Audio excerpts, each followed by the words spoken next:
Hello, my name is Dapper Dan Gavazdan, and I own every issue of Amazing Spider-Man, including the annuals and the .BEY issues, which definitely count. Oh yeah, those .BEY issues, man, they are counting strong, Dan. Well, that's because I am mischievous Marcinacchio. I too own every issue of Amazing Spider-Man, including the annuals.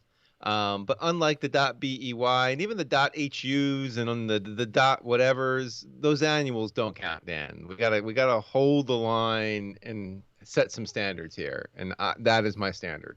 All right, well, welcome to the Amazing Spider Talk, the show where two fans and collectors uncover the strange, fun, and fascinating history of the Spider-Man comic universe. Thanks for joining us for this special review episode of the Amazing Spider Talk. If you want to swing along with Dan and I on our journey through Spidey's past, present, and future, subscribe to Amazing Spider Talk on your favorite podcast app. Every other week, we put out a mainline episode of our flagship show, and sprinkled in between, we review new comics as well as interview some of the greatest Spider-Man creators of yesterday and today. This is the perfect time to start listening. So today on the show, Dan and I are going to be discussing Amazing Spider-Man Volume 5, number 79, which is Beyond Chapter 5. This issue was written by Cody Ziglar, with pencils and inks by Michael Dowling. Colors by Jesus Aburtov, with a cover by Arthur Adams and Alejandro Sanchez Rodriguez. And of course, letters by VC's Joe Caramagna. This issue was first released on November 24th, 2021. That's my wedding anniversary, Dan. Wow, that's so nice. Congratulations. Yeah, they gave me a new comic on that day. So nice. 14 years and now a comic. Anyway. I'm sure that's how your wife wants to remember it. Exactly. We're also going to be talking very briefly about that issue of Amazing Spider-Man 78.BEY. Don't think that we forgot it, even if we might want to. We will talk about that very briefly at the end, but we're going to get to the more meat of this meat and potatoes by talking about 79 first. So let's get the summary music going and get right into the summary here. So here's what happened in Amazing Spider-Man Volume 5, number 79. We open on a bar where the Beyond crew celebrates a successful week of work. One worker named Doug gets pretty sloshed and wanders off alone into the alleys of New York City. Not a great idea, Doug. Doug is then caught off guard by some unseen force and we assume gobbled up like some cold opening red shirt. Back at the office on Monday, Beyond is powering up Ben Reilly's new suit to make him vampire-proof while confronting him about being unreliable. Ben pushes back, suggesting that he's Spider-Man first and a Beyond employee second, before leaping to freedom off the building. He's installed an anti-tracking program into the suit, which allows him to do what he wants without Beyond peering eyes. And on that note, he visits MJ and Peter in the hospital and relieves MJ of her watch over him. He confesses to Peter that he's a bit unsure about Beyond and his role as Spider-Man, but an emergency calls him back to Beyond to deal with this random truck heist. Mark, I gotta ask, is he stuck in the Spider-Man PS4 game? Then I kind of understand that reference, but not actually, because I haven't had a PlayStation since the PS2. But go on, Dan. All right, I will. Then Spidey is called to a Beyond board member's apartment.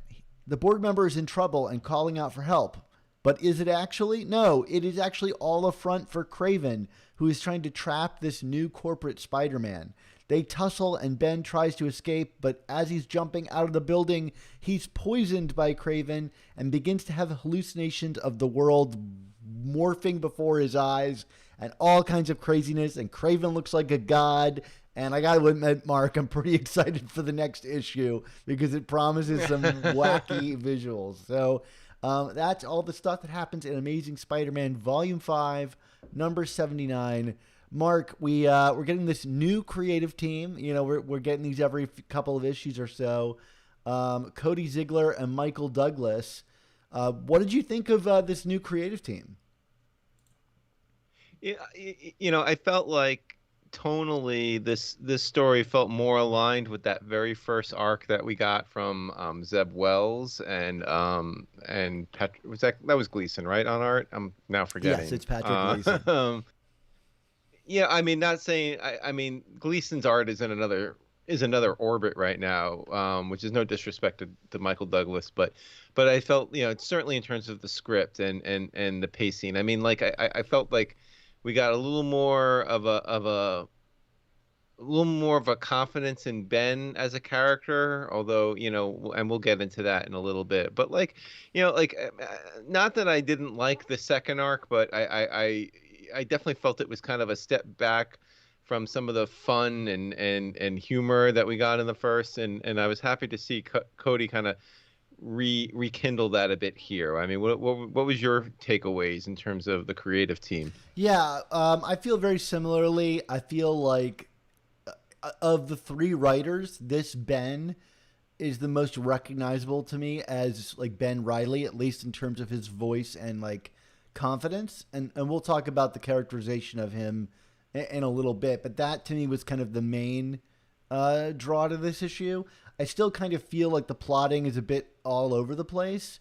There's a lot of kind of like strong, isolated scenes, but I don't know that I really see how like this really connective through line that I felt like the first two issues really had.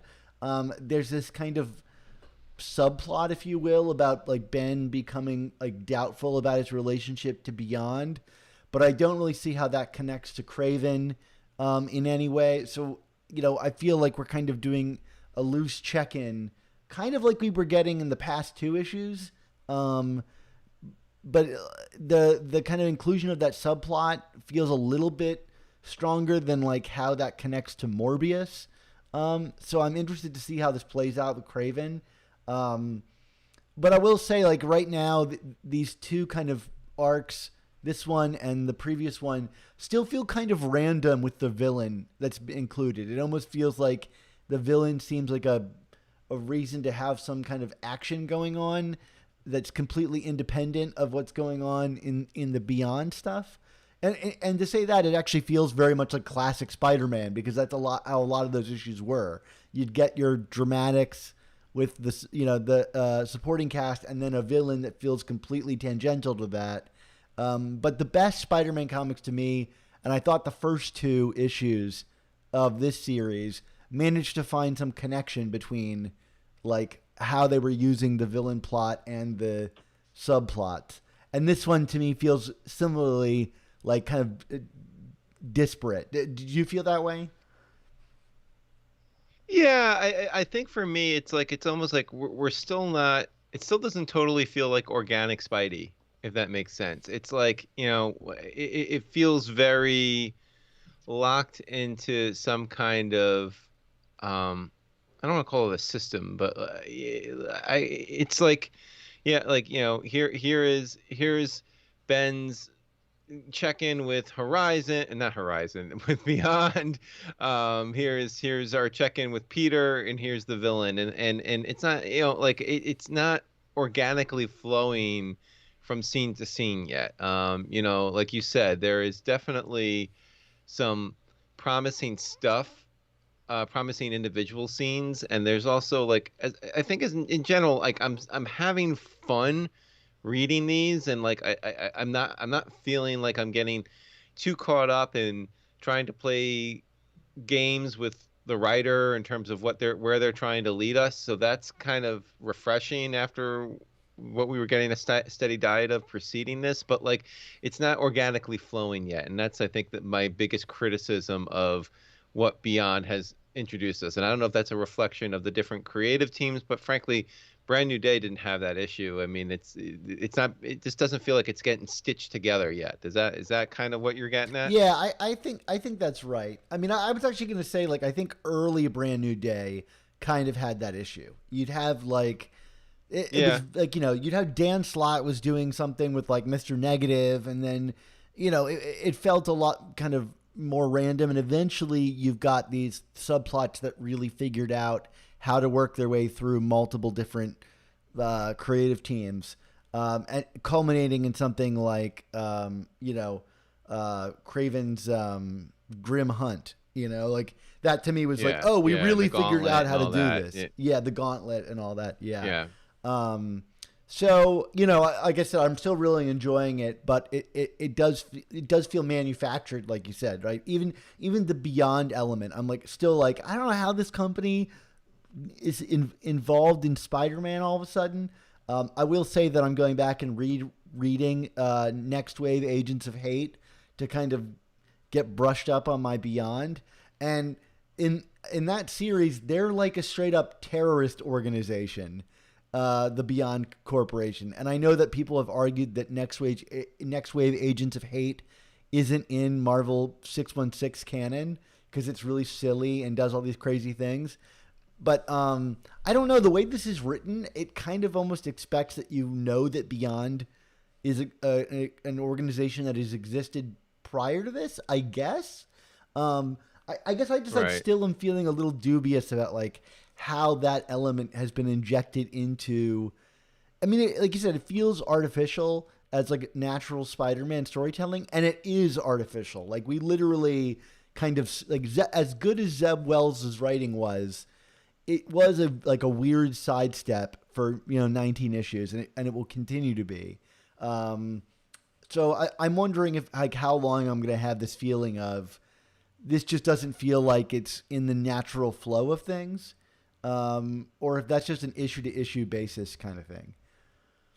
Mm-hmm. I don't know. No, I don't have an answer. But yeah. What'd you think of Douglas's art? It's not a Hank Pym Michael Douglas, right? This is a completely different one, I believe. Oh, sorry, it's Michael Dowling. Michael Dowling's Dowling. art. Okay. Yeah, peeking into the notes, it says Michael Douglas. I like Dowling's art here. I think you were confusing Doug. That's it. Poor Doug. Poor Doug. Yeah, I like Dowling's art here. I think it reminds me the most of somebody like Ross Andrew. He has incredibly detailed backgrounds. Like his New York City backgrounds are really amazing. And he has like kind of the Spider-Man flying over the city in the way that Andrew used to do. But I think there's something about his poses that just don't seem as fluid as Ross Andrew. Like there was, all comics are images that are frozen in time, but an artist can really find motion in there. And when I was reading this, a lot of the the images seemed really frozen in time to me. I didn't feel like Spider-Man was moving across the page, and that could be down to layouts, which I think his layouts are far more simple and than even Pacelli, but definitely than Gleason. So I really like him. I think he's got really strong foundations. His people's faces are really expressive. I just don't know that he's got the Spider-Man movement down just yet. But like in terms of the people we've gotten on this book in the past year, which has been, I don't know, like throw a stone in comics art, and they've been working on an Amazing Spider-Man book in the past year, I would put him in the upper 25% of the people that have been on the book. Awesome. Yeah, no, I definitely agree with that. I mean, and I mean, not to get too down the rabbit hole of Andrew, but like I as great and legendary as Ross Andrew was, I mean, I sometimes found his work to be a little stiff, kind of in the way that I found like early Bagley to be a little stiff. You know what I mean? But it looked really good and really clean, so you're kind of like forgave it. You know what I mean? Like so, which is kind of what I thought here. Like this was very clean. It was very So like I feel like maybe as he gets more comfortable, we'll see some really, really kinetic stuff here. But like this was a great debut for him on the book for sure. Yeah, and I'm really excited for the next one because some of the trippy visuals that we've got here, especially that final page where there's like the giant Kraven with these kind of almost like repeated chalk outlines and Spider-Man's body like melting away into liquid. That stuff looked great. And I have to imagine if there's any reason they put him on this, it was to do the trippy visuals, because that seems to be the kind of like selling point of the next issue of this story. Right. So I'm excited to see that and see what he brings to that. Yeah. So let's talk a little bit about Ben Reilly here. We alluded to it earlier. I mean, I felt like I feel like of the three arcs so far, this was definitely more aligned with the Ben I remember from the 90s. Although, still with some quibbles. But I mean, what did you think? Well, it's funny because Ben kind of like describes himself through how Beyond describes him, which is bullheaded and strong willed. And that's exactly how I would characterize Ben from the 90s, which is he's like, I don't know if I would say he's like Spider Man with an edge, but he definitely didn't have like any of Peter's patience, which Peter doesn't already have a lot of patience. But um, here you can see this kind of He's Peter with less to lose. yes. Like I mean, yeah. No, go ahead. Expand on that. No. I mean, I think that's it. It's he's Peter with less to lose because he doesn't have the MJ and he doesn't have Aunt May. Like he doesn't feel those attachments. So, he's got that feeling of responsibility at his core that keeps him on the heroic path. But with less to lose, he can be a little more spontaneous, impulsive from a character that's already just gets described as impulsive. But I think upping the ante on that leads you to bullheaded and strong-willed. Yeah, and he was also kind of a social outcast for a long time, so he is a little Yeah. less tactful with his social skills. And you can see that here. There's a great moment where he says, like, I could have done a firmware update in my sleep, and the science techs are like, we're right here, dude, like, way to Yeah. insult us. And that to me felt, really appropriate for this character. And to that point, like, for Cody Ziglar's writing, I'm like, all right. And I think truly this is kind of the first comic where we've really gotten, like allowed Ben to really be the driving central force of it. I mean, even in the Kelly Thompson things, he still felt like he was kind of like being kind of pushed along by the plot. And here he's kind of, he triggers this anti-tracking thing. He goes to visit Peter. He's kind of off on his own adventures. I think it's the first time we've really spent that much time with Ben, and Cody really got it right, I think, for the most part.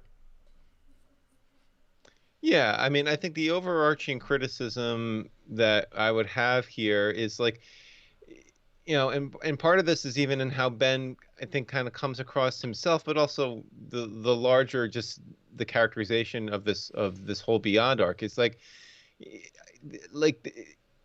we almost seem ignorant of the fact that like this guy was Spider-Man for a very big chunk of time in both this history, but like just in general, like it just feels like, like I'm, it's like he's discovering what it is to be Spider-Man. It's like, dude, you've been Spider-Man. Like, what's to discover? Like, like, what are you forgetting? It just seems a little silly to me because, like putting aside that he's his clone. I mean, I don't know. Like, I don't quite get why he comes across as so inexperienced. I mean, he was never that inexperienced when he first took over as Spider-Man back in the 90s. I don't quite get why he's like that now. Yeah, that to me is the one thing I don't understand. It's almost like they're using clone as a demerit instead of like what it is, which is he's a perfect clone of Peter Parker up to a certain point.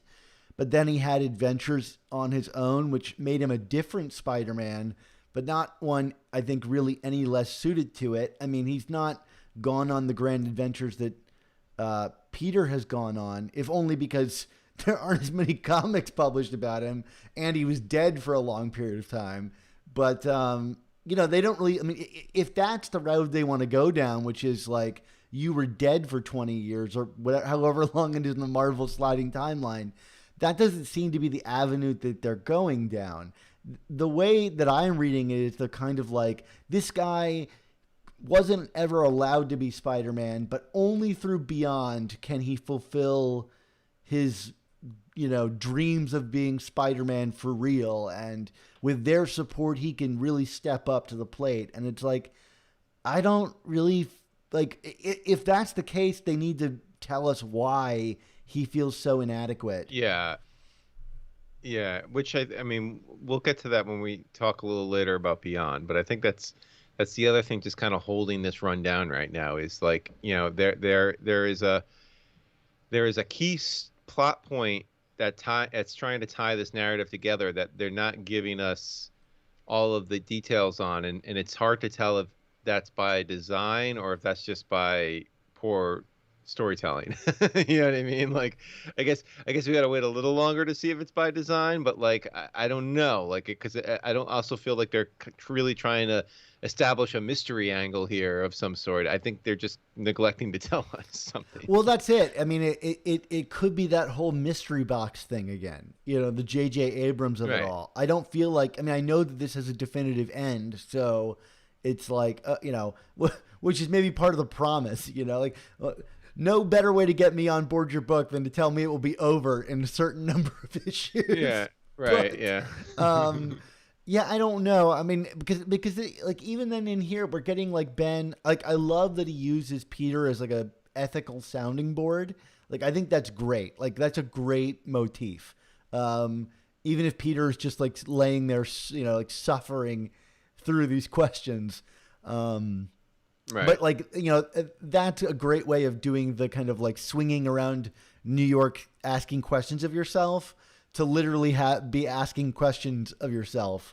Like I like that as a motif.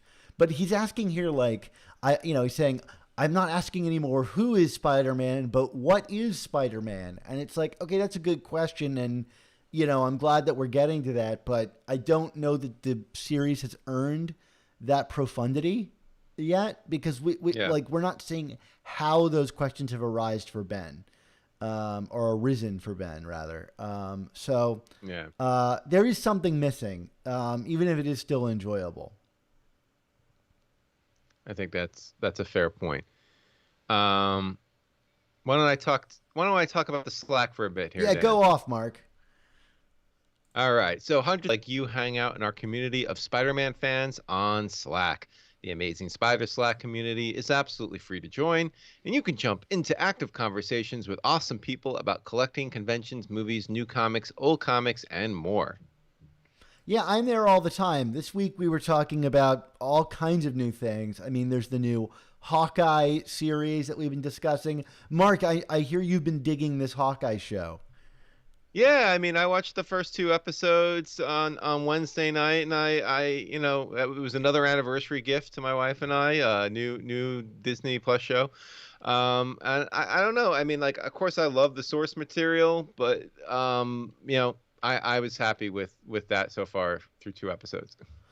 Well, bro, I've been really enjoying it too. So if you want to join this awesome Spider-Man community, bro, just follow the link in the description and be sure to say hi. And bro, once you're there, be sure to let us know what you thought of this new episode. Bro. All right, Bro. back to it, Mark. All right, bro. Now we need to talk about. All right, but so we're going to talk about the Beyond characterization here, and I want to start this with a real bro here because it's like kind of like, bro, it's so clear that Beyond is just like totally unethical and evil and morally bankrupt, and I know like we're getting these kind of moments peering into Ben's psychology here about, maybe they're not all they're cracked up to be, but it's like it's so much, it's so apparent that it's not even, it's like it's so much further along than how Ben is presenting it here. Like they're bad. So what is like it's really starting to strain believability for me here that Ben would still be going along with this. I know he's the clone, but like, what's the deal, bro? Like, why are you hanging out with these guys? Just get out on your own and be Spider-Man while Peter's in a away from these guys. Like, it doesn't make sense to me. Like, this is part of what I was saying. There's just stuff in the narrative that's not, they're not telling us, and it's not entirely clear to me. Like you said, is this the mystery box, or is this just like, no, whatever, just go with it? And I don't know. Like, I kind of feel like it's just a just go with it situation. I don't really feel like they're laying down. I mean, like it's patently obvious what's going on here, but it's just like Ben's an idiot to it, and I don't get it, and it's kind of taking me out of it when it happens. Yeah, I mean that's a interesting note because like for me, I'm looking at it and I'm thinking like, are they supposed to be evil or is this supposed to be kind of making fun of tech bros? You know, like is it making fun of Silicon Valley, you know, and like San Francisco and all like the kind of like, yeah, because it opens with this great scene in this bar where they're like all trying out the new tech on each other and like you get this kind of almost like bro-y atmosphere of the drunk guys that are doing this. So like in that regard, it seems pretty like innocent, you know, other than it is just like these guys that are just doing their jobs, you know, other than like you've got like Maxine Danger, which you just sounds like a villain by her name, but she doesn't show up here. So, you know, this confrontation between, you know, with Ben where he's like, hey, like I'm Spider-Man first and like my job isn't to make Beyond look good. And there's pushback that's like, no, that actually is your job to help people and make Beyond look good. Like if this is really about like a critique of capitalism or the corporatization of police force or whatever it is, then I would love for it to be that. And I can't tell if it's like a satire or it's like a mustache twirling evil thing. And I just wonder if they just don't have a take either way with like what they want to do with Beyond. And that's why it's coming across as kind of like so wishy-washy.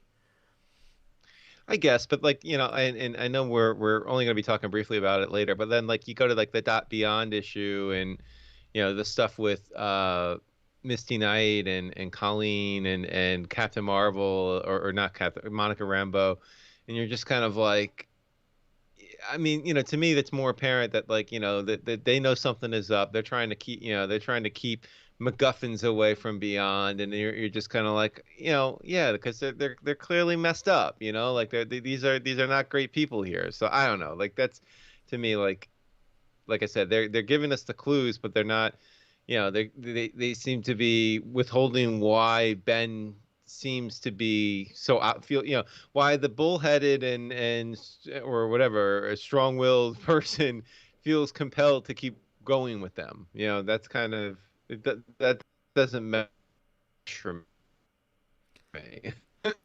I think he's willing to take their weapons and upgrades while they work, but we're going to see that thread get a little bit more frayed, you know, as Yeah. time goes on. Which is interesting. You know, we talked early in the kind of like first two issues about them like hiring the UFOs to take on Spider-Man. And is there some kind of nefarious thing going on there where they are kind of like profiting off of, I mean, there's the whole idea of like, there was never better tech made in America than during wartime because you have to develop Right. tech. And like, that was kind of my early read on this comic. But the Kraven and Morbius seem kind of so, tangential. Like it doesn't seem like Beyond is sicking them on anybody. Although certainly we start here with them developing tech for him to combat, you know, Morbius. So maybe that is still going on. But I would love to see that kind of like connection be a little bit tighter with Right. these villains and what we're getting here. So speaking of which, let's talk about Kraven. You know, he shows up here. We Yeah. I mean, lamented he last time. shows up in an explosion. Right. Yeah. Sorry, you go. I mean, we lamented last time that he didn't have the tattoos, so we were like, are they going to do the clone thing? Like, or are they just pretending that this is old Kraven? And I like, at least to me, it seems from this issue fairly obvious that they're just going with ignore Hunted, so to speak. It's just Kraven. Yeah, which is weird. Yeah. I mean, you know, I mean, it's not like Hunted was that long ago, and yeah, I mean, like, which is also disappointing to me because it's like, okay, like if you're gonna use like these legacy characters, like then let's build on the legacy, whether you like the stories or not. I don't know, like I just feel like, you know, to kind of like ignore everything that happened and then to just keep telling story, it loses something, because then it's just like, okay, why is Kraven here? Why is he going after the Spider-Man? Like it doesn't make but I mean, fortunately, it ends on a literally hallucinogenically high, but like, I don't know, like I just felt kind of bummed by it, because I felt like this wasn't like Kraven the way it could have been, like something was just missing there. What's funny is it almost feels like how Kraven has been used in all the other Marvel titles recently, because he's been popping up, in Deadpool and Squirrel Girl for the longest times. He even mentions Deadpool here. He mentions Wolverine as well, and Wolverine did fight him fairly recently in the comics. And I think it was the clone one in both of those instances. In fact, I'm pretty sure it was the clone one in both of those instances, which is fine. But Kraven, and maybe this is just like kind of like by its very nature that Kraven in Spider-Man comics has only been used recently for these big mega stories, because they're always about him resurrecting himself or whatever. We haven't really had many like Spider-Man just fight Kraven like any other foe story in decades, you know? And so here we've just got like Spider-Man is fighting Kraven, and it can't help but like feel like it's reducing the character, but you almost kind of have to reduce the character from what he was to get him back to being somewhat normal. But the biggest missed opportunity for me here, and maybe they do it in the next one, is both of these characters are cloned versions of the original, guy. Like that seems like a fertile ground to do something with, I'm coming after you because you're a clone, and I don't know what you would do with that, but I think you could do something with that or mention it offhandedly. Yeah. We could smell out our own or something or whatever. Right. I mean, he is the hunter, so I don't disagree with that. I like I said, I just overall felt like not that I wasn't happy to see it and it wasn't a fun sequence, but I don't know, like it was just like some of the other elements of the story just missing something. Yeah. So speaking of missing, I want to go back to the beginning. We've got this Doug character who like sings a song after getting drunk and wandering around New York City. Mark, I won't use this as a tangent to ask you about drinking in New York City. I mean, certainly I was in my early 20s living in New York City and have many stories to tell. What do we make of this? Because like to me, it felt really disconnected from the rest of it, and like maybe this is the way to tease like a future villain that is that is coming without going directly to it, like say like Spencer did with Kraven stuff. But like it's so disparate, like I don't even have any inclination of was I meant to think it was Kraven. Like I don't really think his like saying oh my god looking up at the camera is a reaction that someone would have to Kraven. Did you have any like thoughts about this? No, I mean, like I was honestly just kind of going back to, like the Spencer run when we would get these little sequences at the beginning of the issue that were kind of profiling like the villain to come. And it kind of dawned on me, didn't we get a teaser for like a new Goblin character coming down the pipeline in the coming months or something? I mean, like, so, and that would someone that would be up in the sky, so to speak. So like maybe it's a teaser for the new Goblin. I don't know. That was my one guess. Well, we have the Queen Goblin coming soon, so I think that's a really good guess. And I just want to say this. We've often talked about editorial on the show. I don't know if you caught this, Mark, but they released a variant cover during the solicitations for, I believe, February's comics. And one of the variant covers is the design sheet for this Goblin Queen character that they had released when they announced the character. But on this cover, it says the name of who is in the costume, in the Goblin Queen costume. And the solicit is like, who is the Goblin Queen? Who is this mystery? And I have to think that it was a mistake by whatever assistant editor or whatever that sent out these images to not remove the text that has it written on there. And so, like, obviously I tweeted at Nick Lowe about it. He didn't respond, but, now I know who the goblin or the Queen Goblin is. From the solicits. Okay, I didn't see it, so I'll be surprised. Okay, good. Yeah. I mean, it's interesting. I'll say that. But it's another one of those, like, someone sent the wrong JPEG, I have to imagine. I'll be curious to see when that issue comes out, if it's actually printed on the cover or they just sent the wrong art off. Yeah, that's that they announced it like 3 days earlier, and then they mistakenly posted. I have to assume it's a mistake. Posted who it is in the costume. So right. So yeah, avoid the February solicits. Yeah, I think you're going to say something about the design sheet. I was like, I have that Red Goblin design sheet variant, which I don't even know what that's worth these days, but I'm sure it's a lot. I have that too. So yeah, I think you're probably right. It will be the Queen Goblin, who I already know who it is, Mark. All right, moving along. Do we want to get a grade in before we talk about the Beyond issue for the .by issue, or how do you want to do this? Yeah, let's get a grade in here, Mark. I'm giving this one a B. Yeah, I'm there with you. I mean, I'm kind of, as I talk more about it, leaning B-, but I'm going to stay with B because I'm in a giving mood. It's Thanksgiving weekend, Dan, so right. we'll say B. Okay, so speaking of the letter B, oh my God, these transitions are getting worse. Let's talk about this 78 Beyond. Mark, we had discussed how we felt the inclusion of Colleen Wing and Misty Knight was kind of random.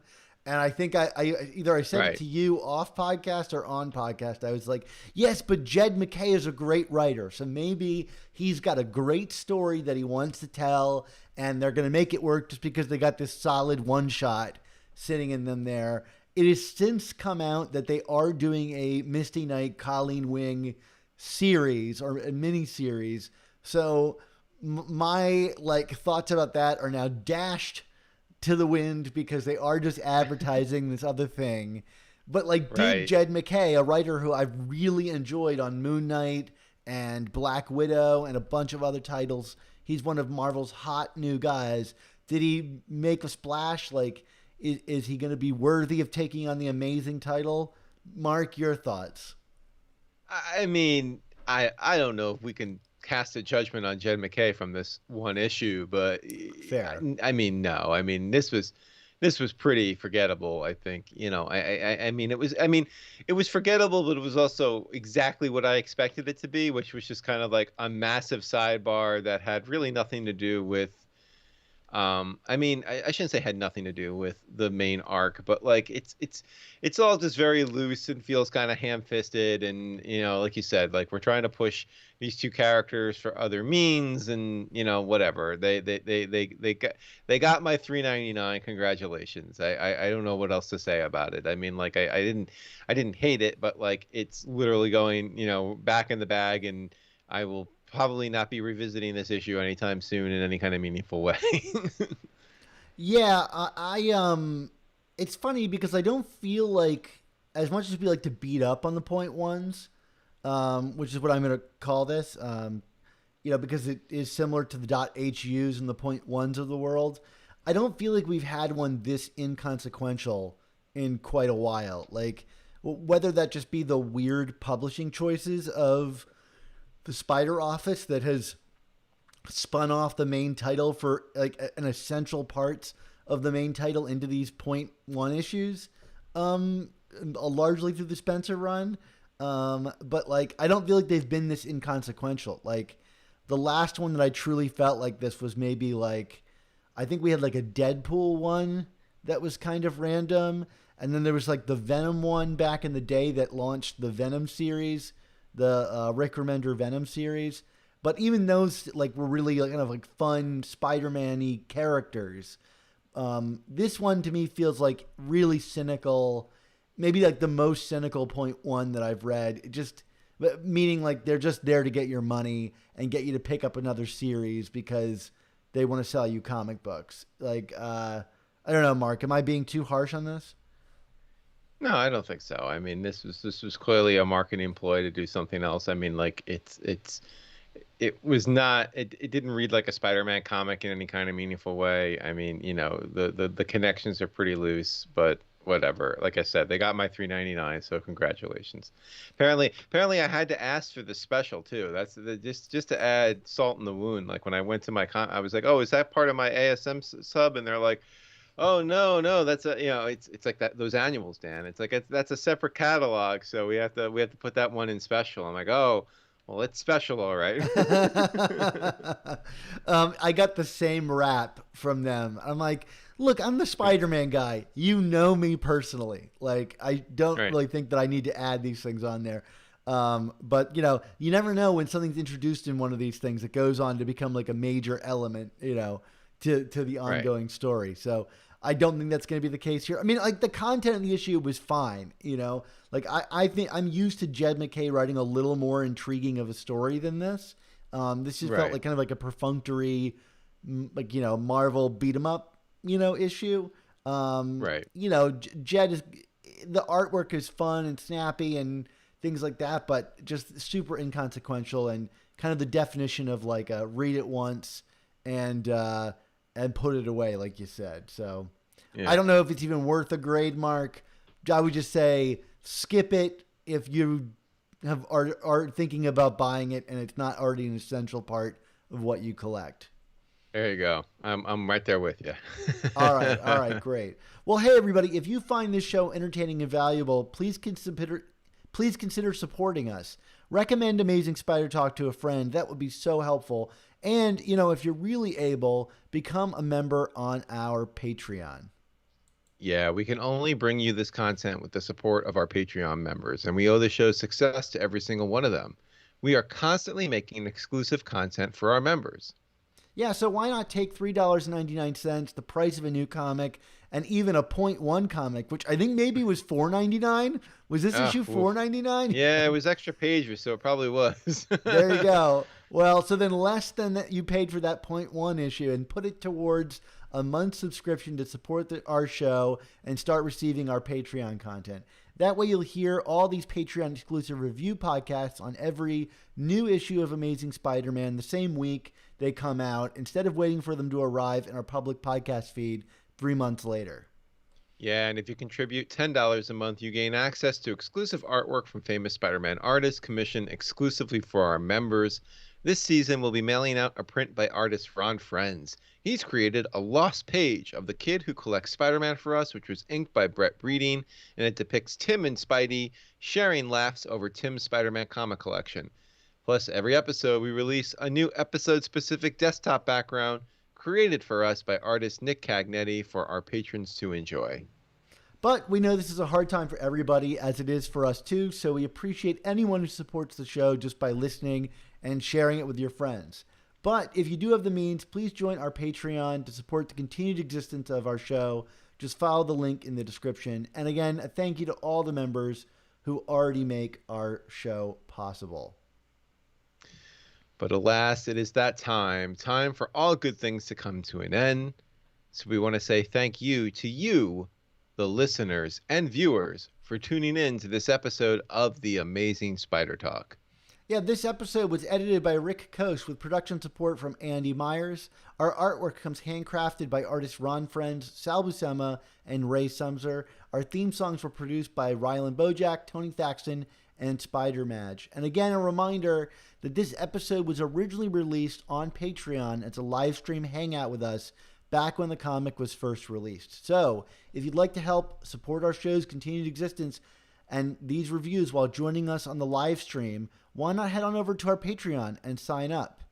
So, Mark, until you drug me with some kind of advanced neurotoxin and my world starts to melt away before my eyes, which is how it often feels at the end of these shows, what's our motto? Wow, I don't know if that's a compliment or what. Our motto, of course, is with great podcasts, there must also come the amazing Spider Talk.